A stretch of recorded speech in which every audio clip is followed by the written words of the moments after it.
তৃতীয় অধ্যায়ে ভক্তির কষ্টের উপশম। নারদ বললেন, এখন আমি ভক্তি ও জ্ঞান ও বৈরাগ্য প্রতিষ্ঠিত করার জন্য শুকদেবের কর্তৃত ভাগবত শাস্ত্রের কথামৃতের দ্বারা অতীব যত্ন সহকারে উজ্জ্বল জ্ঞানযজ্ঞ আরম্ভ আমি করব। এই যজ্ঞ যেখানে করব এই রকম একটি উপযুক্ত স্থানের আপনারা নির্দেশ করুন, যে কোন স্থানে আমি এটা উপস্থাপন করব। আপনারা বেদজ্ঞ, অতএব সুখ শাস্ত্রের মহিমা আমাকে জানান। শ্রীমদ্ ভাগবতের কথা কত দিনে শোনাতে হয় এবং তার বিধি নিয়মাদি কি তা আমাকে একবার খুলে বলুন। সনক আদি কুমারগণ বললেন, হে নারদ, আপনি অত্যন্ত বিনীত বিবেকশীল, সেই জন্য এই সময় আপনাকে বলছি, আপনি শুনুন। হরিদ্বারের কাছে আনন্দ ঘাট নামে গঙ্গার একটি ঘাট আছে। সেখানে অনেক ঋষিরা বসবাস করেন। ঋষিরা সেখানে বসবাস অর্থাৎ বাস করেন, মনি ঋষিরা সেখানে বাস করেন। দেবতা সিদ্ধিগণ সেখানে যান। জায়গাটি বৃক্ষ লতা পাতায় নিবিড় এবং স্থল ভূমি নতুন মসৃণ বালিতে সেখানে পরিপূর্ণ। এই ঘটনাটি অতীব রমণীয় এবং নির্জন স্থানে অবস্থিত, সর্বদা স্বর্ণ কমলের সুগন্ধে সুভাষিত। সেখানে বসবাসকারী সিংহ, হাতি ইত্যাদি পরস্পর বিরোধী প্রাণীদের মধ্যেও কোনো শত্রুভাব সেখানে নেই। আপনি যেখানে গিয়ে বিশেষ রকম কোনো প্রযত্ন ছাড়াই জ্ঞানযজ্ঞ আরম্ভ করুন। সেখানে স্থান মাহাত্ম্যের ফলে কথায় অপূর্ব রসের সেখানে উদয় হবে। সেখানে অপূর্ব রসের উদয় হবে। ভক্তি দেবী তার চোখের সামনে নির্মল জরাজীর্ণ অবস্থায় পড়ে থাকা জ্ঞান ও বৈরাগ্যকে সঙ্গে নিয়ে সেখানে ভক্তি দেবী উপস্থিত হবেন। কারণ ভাগবত কথা যেখানেই হোক না কেন সেখানে ভক্তি দেবী আপনি সেখানে পৌঁছে যান এবং এই ভাগবত কথা কানে গেলেই এই তিনজনের তারুণ্য প্রাপ্ত হবেন। সুত বললেন, এ কথা বলে সনক আদি কুমারগণ নারদের সাথে শ্রীমদ্ ভাগবতের কথামৃত পান করার লোভে সেখান থেকে গঙ্গা তটে সেখানে উপস্থিত হলেন। তারা যখন সেই গঙ্গার তটে পৌঁছালেন তার মধ্যেই ভূলোক, দেবলোক, ব্রহ্মলোক সর্বত্রই এই সংবাদ রটে গেছে। এই সংবাদটা সেখানে রটে গেছে। ভগবত কথা রসিক বিষ্ণু ভক্তদের যেখানে ছিলেন শ্রীমদ্ ভাগবতামৃত পান করার জন্য সকলের আগে দৌড়ে আসতে সেখানে লাগলেন। ভৃগু, বশিষ্ঠ, চব্বন, গৌতম, মেধাদিতি, দেবল, দেবব্রাত, পরশুরাম, বিশ্বামিত্র, শাকল, মার্কণ্ডেয়, দত্তাত্রেয়, বিপ্রলাদ, যোগেশ্বর, ব্যাস এবং পরাশর, ছায়াশুক, জাজলি এবং জুহু আদি সব প্রধান মুনিগণই আপনাপন পুত্র, শিষ্য ও সহধর্মিণীদের নিয়ে আনন্দের সাথে সেখানে এলেন। এছাড়া বেদান্ত উপস্থিত, তন্ত্র, মন্ত্রতন্ত্র, সপ্তদশ পুরাণ এবং 6 শাস্ত্র মূর্তি ধারণ করে সেখানে উপস্থিত হলেন। গঙ্গা ইত্যাদি নদী, পুষ্করাদি সরোবর, কুরুক্ষেত্র প্রভৃতি সমস্ত ক্ষেত্র, দিক সমূহ, দণ্ডকাদি অরণ্য, হিমালয় আদি পর্বত এবং দেব, গন্ধর্ব, দানবাদী সকলেই সেই ভাগবত কথা শোনার জন্য এসে গেলেন। যারা নিজেদের শ্রেষ্ঠ মনে করে আসতে চাইলেন না, মহর্ষি ভৃগু তাদের বুঝিয়ে সুঝিয়ে নিয়ে এলেন। তখন কথা শোনবার জন্য দীক্ষিত হয়ে শ্রীকৃষ্ণ পরায়ণ সনক আদি কুমারগণ নারদ প্রদত্ত শ্রেষ্ঠ আসনে উপবেশন করলেন। সমস্ত শ্রোতারা তাদের বন্দনা করলেন। শ্রোতাদের মধ্যে বৈষ্ণব, বৈরাগী, সন্ন্যাসী ও ব্রহ্মচারীগণ সকলের সামনে সেখানে বসলেন। তাদের সামনে বসলেন নারদ, একদিকে ঋষিগণ, অপর দিকে দেবতারা, অন্যদিকে বেদ উপনিষাদি, আর একদিকে তীর্থগণ বসলেন, আর অন্যদিকে স্ত্রী লোকেরা বসলেন। চারিদিকে জয় জয়কার, বাচিক নমস্কার, শব্দ শঙ্খধ্বনি হতে লাগলো, আর আবির, গুলাল, খই, ফুল বর্ষণ হতে থাকলো।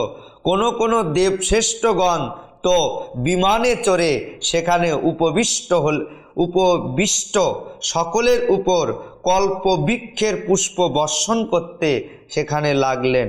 সুত বললেন, এইভাবে পূজা সম্মান আদি প্রদর্শন পর্ব শেষ হলে যখন সকলে একাগ্র চিত্ত হলেন, তখন সনক আদি ঋষিগণ মহাত্মা নারদকে শ্রীমদ্ ভাগবতের মাহাত্ম্য বিশদভাবে শোনাতে লাগলেন। সনক আদি মুনিগণ বললেন, আমরা এখন আপনাদের এই ভাগবত শাস্ত্রের মহিমা আপনাদেরকে আমি শোনাব। এই মহিমা শ্রবণ মাত্রই মুক্তি করতল গতা হন।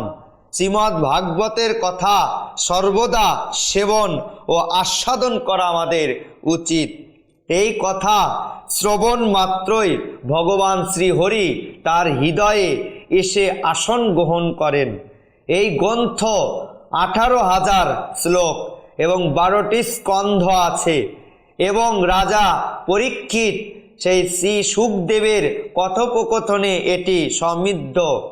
আপনারা এই ভাগবত শাস্ত্র মনোযোগ দিয়ে শ্রবণ করুন। এই ভাগবত শাস্ত্র কথা আপনারা মনোযোগ দিয়ে শ্রবণ করুন।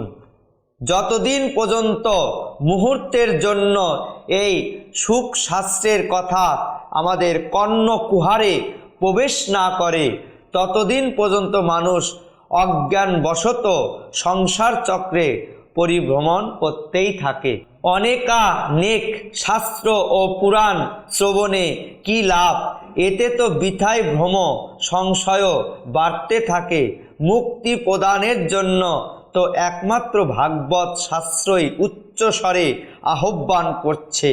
যে গৃহে নিত্য শ্রীমদ্ ভাগবতের পাঠ হয়, সেই গৃহ তীর্থের রূপ ধারণ করে, এবং যারা সেখানে বাস করে তাদেরও সমস্ত পাপ নষ্ট হয়ে যায়।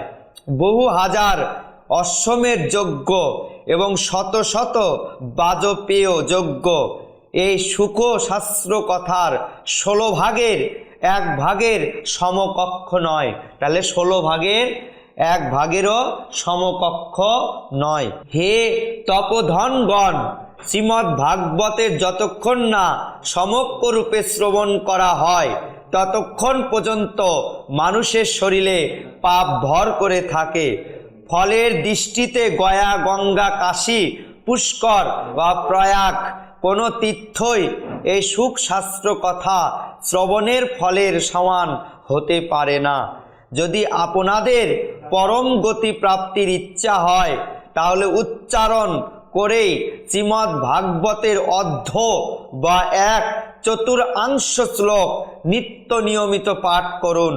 ওঙ্কার, গায়ত্রী, পুরুষসূত 3টি বেদ, শ্রীমদ্ ভাগবত, ওঙ্কার, ভাগবতে বাসুদেবায়, এই দ্বাদশাক্ষর মন্ত্র, 12 মূর্তি, সূর্যদেব, প্রয়াগ, সংবৎসর, রূপ, কাল, ব্রাহ্মণ, অগ্নিহোতা, গো, দ্বাদশী তিথি, তুলসী, বসন্ত ঋতু এবং ভগবান পুরুষোত্তম পণ্ডিতেরা এদের মধ্যে কোনো পার্থক্য দেখেন না। যে মানুষ অর্থবোধ সহ সদাই শ্রীমদ্ ভাগবত শাস্ত্র পাঠ করে তার কোটি জন্মের পাপ ভূমীভূত হয়ে যায়, এতে বিন্দুমাত্র তার সংশয় নেই। ভাগবতের শ্লোক অর্ধ বা 1/4 শ্লোক যে ব্যক্তি নিত্য পাঠ করে তার ভাগবতের শ্লোক অর্ধ বা 1/4 শ্লোক যে ব্যক্তি নিত্য পাঠ করে তার রাজস্ব ও অশ্বমেধ যজ্ঞের ফল লাভ হয়। নিত্য ভাগবত পাঠ, শ্রীহরির ধ্যান, তুলসী বৃক্ষে জল সিঞ্চন এবং গো সেবা, এই 4টি কর্ম সম ফলদায়ক। জীবনের অন্তিম মুহূর্তে যে ভাগবতের শ্লোক শ্রবণ করে ভগবান তার উপর প্রসন্ন হয়ে তাকে বৈকুণ্ঠ লোকে স্থান দেন। সোনার সিংহাসনে রেখে বিষ্ণু ভক্তকে যে এই ভাগবত গ্রন্থ দান করে সে অবশ্যই ভাগবত সাজুজা লাভ করে। সারা জীবনে চিত্তকে একাগ্র করে যে দুষ্ট শ্রীমদ্ ভাগবতামৃতের সামান্য রস আস্বাদন না করেছে সে তো নিজের জন্মটাই চণ্ডাল ও গাধার মতো ব্যর্থভাবেই কাটিয়েছে। তার জন্ম তো শুধু মাকে প্রসব যন্ত্রণা দেবার জন্যই হয়েছে। এই সুখ শাস্ত্রে সামান্য কিছু কথা যে শোনেননি সে পাপাত্মা তো জীবন ধারণ করে মৃতের সমান, অর্থাৎ মৃত মানুষের সমান।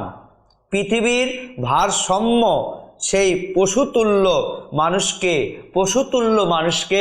ধিক। স্বর্গলোকে ইন্দ্রাদি দেবরাজগণ এই কথা তারা আলোচনা করে থাকেন। তাহলে স্বর্গলোকাদি ইন্দ্রাদি দেবরাজগণ এই কথাই তারা আলোচনা করে থাকেন। সংসারে শ্রীমদ্ ভাগবতের কথা শ্রবণের সুযোগ পাওয়া অবশ্যই কঠিন। তাহলে সংসারে শ্রীমদ্ ভাগবতের কথা শ্রবণের সুযোগ পাওয়া অবশ্যই কঠিন। কোটি জন্মের পুণ্য একত্রে সঞ্চিত হলে তবেই এই সুযোগটা আসে। হে নারদ, আপনি বুদ্ধিমান ও যোগনিধি, আপনি মন দিয়ে ভাগবতের কথা একবার শ্রবণ করুন। এই শ্রবণের জন্য কোনো দিনক্ষণের প্রয়োজন নেই। এই কথা শ্রবণ সদাই মঙ্গলকারী। সত্য ভাষণ ও ব্রহ্মচর্য ধারণ করে শ্রবণ করা শ্রেষ্ঠ মনে করা হয়, কিন্তু কলিযুগে এত সব হয়ে ওঠা কঠিন। সেজন্য সুখদেব যে বিশেষ বিধি বলে গেছেন সেটি জেনে নেওয়া আমাদের দরকার। অনেক দিন ধরে চিত্তভিত্তিকে বশে রাখা, নিজেকে নিয়মে বেঁধে রেখে কোনো শুভ কার্যের জন্য দীক্ষিত হয়ে থাকা কলিযুগে খুবই কঠিন।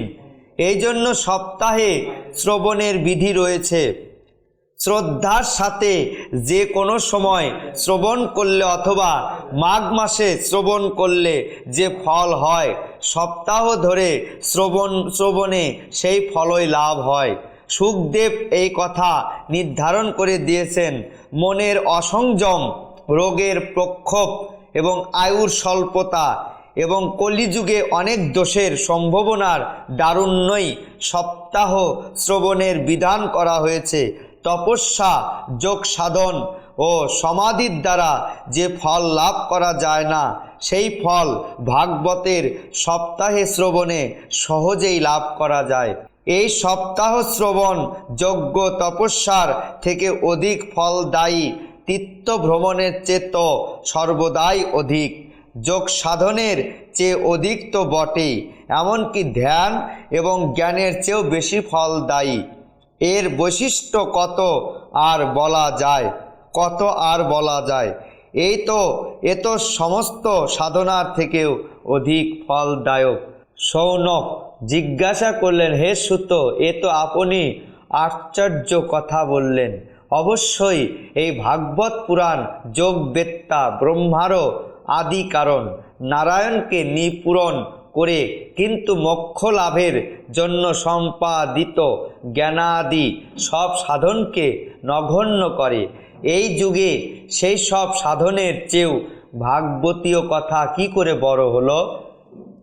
সুত বললেন, হে শৌনক, মর্তধাম ছেড়ে ভগবান শ্রীকৃষ্ণের নিত্যধামে যাত্রার পাককালে তার শ্রীমুখ থেকে একাদশ স্কন্দের জ্ঞানোপদেশ শুনে উদ্ধবও এই প্রশ্ন করেছিলেন। উদ্ধব বললেন, হে গোবিন্দ, আপনার ভক্তদের কার্য সমাপন করে আপনি নিজ পরমধামে যাচ্ছেন, কিন্তু আমার মনে একটা মহতী চিন্তার উদয় হয়েছে। সে সংশয় নিরসন করে আপনি আমাকে শান্ত করুন।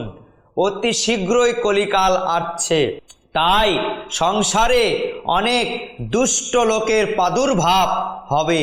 তাদের সৎসঙ্গে অনেক সৎ ব্যক্তিও উগ্র স্বভাবের হয়ে যাবে। তখন তাদের ভারে পীড়িতা হয়ে গো রূপিণী ধারিত্রী আর শরণ নেবে। হে কমল নয়ন, আমি তো আপনাকে ছাড়া দ্বিতীয় কাউকে এ রক্ষাকর্তা দেখছি না।